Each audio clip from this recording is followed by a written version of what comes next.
Hello বন্ধুরা, সবাই কেমন আছো? আশা করছি ভালো আছো। আর আমি আলহামদুলিল্লাহ খুবই ভালো আছি। তো তোমরা রিসেন্ট দেখলা যে মানে আমাদের মুর্শিদাবাদকে চ্যালেঞ্জ করেছে, পুরো মুর্শিদাবাদকে। সেও একজন মুর্শিদাবাদের ছেলে হয়ে পুরো মুর্শিদাবাদকে চ্যালেঞ্জ করেছে।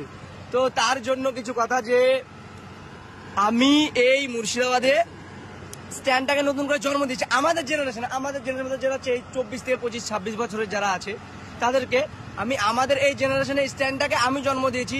এবং মার্জেলকে আমি বর্ডারের ধার, বাংলাদেশই পাড়া, বাংলাদেশের বর্ডারের ধার থেকে এই বহরমপুর চিন্তনা মনে হয় ঠিক করে, বুঝতে পারলা তো? বহরমপুর চিন্তনা ঠিক করে তাকে তুলে নিয়েছে, তাকে শিখে নিজের ভাইয়ের মতোই করে সে আজকে আমার সঙ্গে চ্যালেঞ্জ করছে, বুঝতে পারলা তো? তো একটাই কথা, কি বলতো ভাই, মাস্টারের সঙ্গে কখনো ছাত্রর তুলনা হয় না।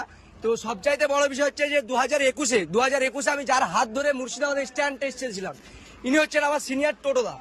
তো টোটোদা আমার সিনিয়র, টোটোদা যতটুকুই জানুক, তো টোটোদা হাত ধরে আমি স্ট্যান্ডটা শিখেছি। যতটুকু হেল্প করেছে, আমার পাশে কেউ ছিল না। পুরো টোটাল মুর্শিদাবাদে স্ট্যান্ড করার মতো স্ট্যান্ড কাকে বলতো কেউ জানতো না। ইনার হাত ধরে আমি অনেকটা আপডেট পেয়েছি। আর ইনি আমার টিচার।